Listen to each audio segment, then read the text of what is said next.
ஒரு short film ஒன்று எடுக்கலாம்னு யோசனை பண்ணியிருக்கேன். எல்லாரும் வந்து ஷார்ட் ஃபிலிம் எடுத்துட்டு சினிமாவுக்கு வருவாங்க.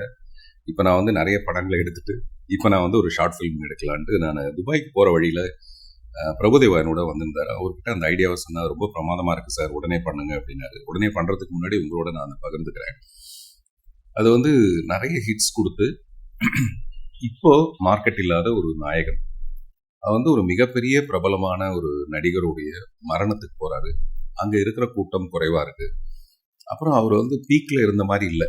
மார்க்கெட் போனதுக்கு அப்புறமேல அவர் ஒரு சராசரியா ஒரு கேரக்டர் ஆர்டிஸ்ட் மாதிரி மாறிடுறாரு. அதனால அந்த கூட்டம் அப்படி இல்லை. எனக்கு தெரிஞ்ச மக்கள் திலகம் எம்ஜிஆர் மட்டும்தான் ஒரு உயரிய அந்தஸ்துல இருந்த ஒரு நடிகரா இருந்து அப்படியே அரசியலுக்கு போய் அங்க ஒரு உச்சம் பார்த்து அப்படிதான் அவருடைய மறைவு இருந்தது. எல்லாருக்கும் நிகழ்றது இல்லை. அந்த மரணத்துல அந்த நடிகனுக்கு வந்து ஒரு மிகப்பெரிய ஒரு விஷயம் புலப்படுது. நம்ம ஒரு நேரத்துல மார்க்கெட்ல பீக்ல இருக்கோம், அப்புறமேல மெதுவா சரிஞ்சு அப்படியே ஒதுங்கி அப்புறம் கேட்பாரற்ற ஒரு நிலைக்கு மாறிட்டோம்.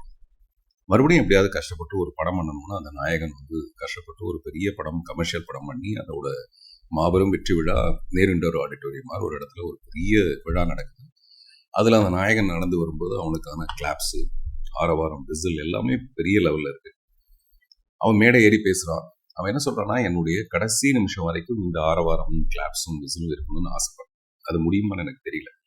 ஆனா நான் வந்து கிரிமினலா அதுக்கு ஒரு நல்ல யோசனை ஒன்று பண்ணியிருக்கேன். ஒன்று, என்னுடைய கடைசி காலத்துக்கு இந்த விசிலும் ஆரவாரமும் இருக்கணும்.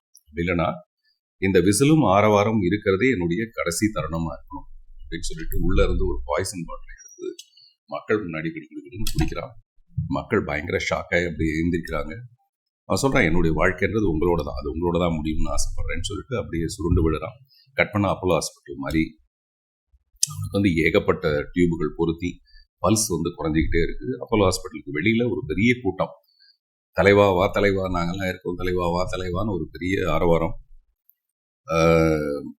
மக்கள் திலகம் எம்ஜிஆருக்கு வந்து அந்த மாதிரி தான். அப்போலோ ஹாஸ்பிட்டல் இருக்கும்போது வெளியில ஒரு பெரிய கூட்டம் நின்றுட்டு இருந்தது. அந்த கூட்டத்தில் நானும் நின்று இருக்கேன். இப்போ அவன் மேல ரொம்ப அபிமானம் உள்ள ஒரு பெண்மணி, ஒரு இளம் பெண்மணி, அது யாருக்குமே தெரியாத ஒரு காதல். அந்த பெண் உள்ள வரா.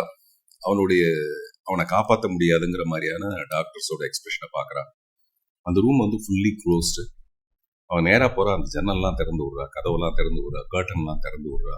அவங்களுக்குலாம் ஒன்றும் புரியல. நேரா போறா, அவனோட பொருத்தப்பட்டிருக்க ஆக்சிஜன் டியூப்ல இருந்து நிறைய டியூப் அது எல்லாத்தையும் பிடுங்கி கீழே தூக்கி போடுறா. யாரும் தடுக்க முடியாத மாதிரி ஒரு அதிர்ச்சியில் அப்படி பாக்குறாங்க. இப்ப ஜன்னல் வழியா கீழே அந்த ரசிகர்களுடைய சத்தம், வா தலைவா, நான் இருக்க தலைவா, வா தலைவான்னு சொல்லிட்டு அவங்க கத்துற அந்த ஆரவாரம் வந்து மெதுவா அவனுடைய காதுகள்ல கேட்குது. இப்ப அந்த பல்ஸ் வந்து மேல் எழும்புது. பட முடியுது.